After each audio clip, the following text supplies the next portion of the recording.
Chers amis, aujourd'hui, ici à Paris, comme à Toulouse, c'est d'abord une journée du souvenir, de respect.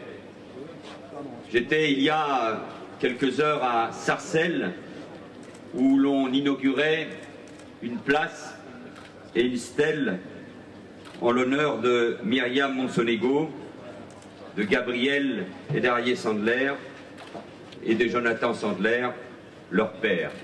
Comment les oublier? Imad Ibziaten, Abel Chenouf et Mohamed Le Gouad, soldats français, tués parce que soldats français.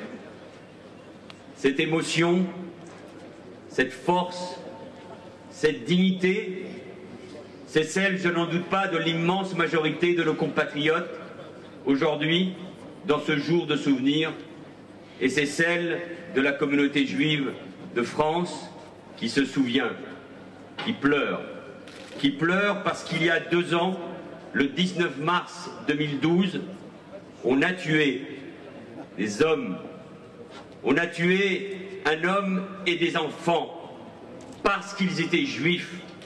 On a tué des enfants juifs, ce qui n'était pas arrivé depuis la Deuxième Guerre mondiale. Et la France fut saisie, et nous le sommes encore, par l'horreur de ce crime. Et Bernard-Henri Lévy a eu raison il y a un instant de nous obliger à réfléchir sur le raison, sur le pourquoi nous en sommes arrivés là.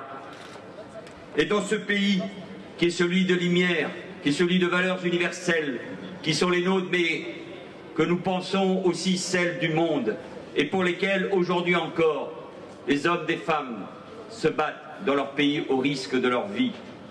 Nous nous sommes dit que ça n'est pas possible. Nous ne pouvons pas revivre ces drames et ces actes. Et cela oblige à une très grande lucidité.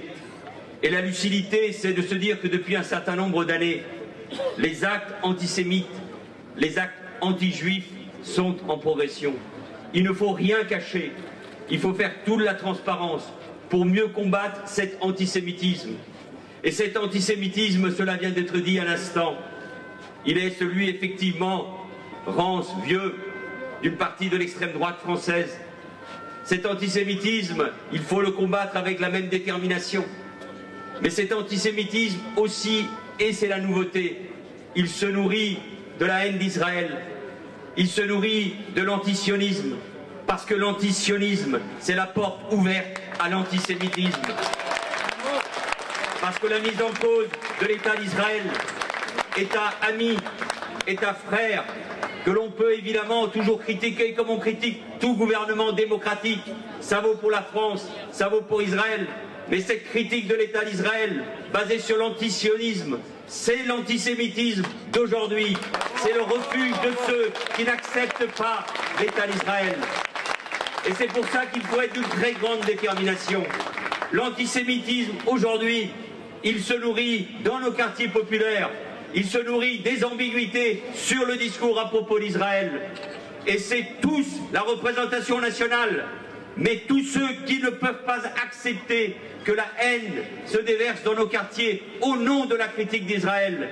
Nous devons faire corps, nous devons être unis pour combattre cet antisémitisme nouveau qui est né, qui se nourrit de cet antisionisme, qui se déverse sur la toile, sur Internet. Et il nous faut réfléchir, il faut travailler, il faut, si c'est nécessaire, légiférer pour le combattre, car nous ne pouvons pas accepter, au nom même de la mémoire, de la Shoah, au nom même de la mémoire d'Ilan Halimi, au nom même de la mémoire de ce que Mera a tué le 19 mars 2012, nous ne pouvons pas l'accepter. Et donc nous devons résister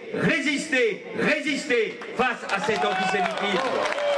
Et c'est la raison pour laquelle, chers amis, je suis fier, mais je sais que j'étais évidemment soutenu très au-delà, et notamment par le président de la République, que nous ne pouvions pas accepter que la parole de Dieudonné Mbala, nourrie du néo-nazi Alain Soral, se propage dans des salles pendant des semaines. Et je suis fier d'appartenir à un pays qui a dit non, qui a dit non, qui a dit non, qui a dit que nous n'accepterions pas que la parole antisémite, raciste, la haine se desserve. Et nous devons aller désormais jusqu'au bout. La justice, les services fiscaux, mais bien au-delà. Car il appartient à la société de se poser la question de savoir pourquoi il y a des millions de visiteurs sur le site de cet individu, pourquoi il y a des milliers de personnes qui ont toute connaissance de cause assistent à ce type de spectacle. Cela nous renvoie à des questions auxquelles il faut apporter des réponses. Et enfin, chers amis, parce que je ne veux pas être long, c'est aussi un message d'espoir. Il nous faut réfléchir, il nous faut être lucide, il faut résister. Mais ce message d'espoir est le suivant. Et je m'adresse aux Juifs de France, je m'adresse aux Français juifs pour leur dire une seule chose qui vient du fond du cœur, qui n'est pas uniquement celle d'un ministre, qui est d'un citoyen qui croit profondément dans les valeurs de ce pays, qui croit dans les valeurs de la République, qui est de vous dire, Juifs de France, sans vous, la France n'est plus la France. Sans les Juifs de France, la France n'est plus la France.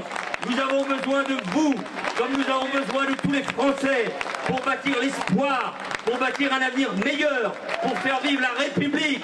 Soyez fiers de ce pays, soyez fiers des valeurs de la République, soyez fiers d'être Français, soyez fiers d'être Juifs et Français, soyez fiers de le proclamer au monde.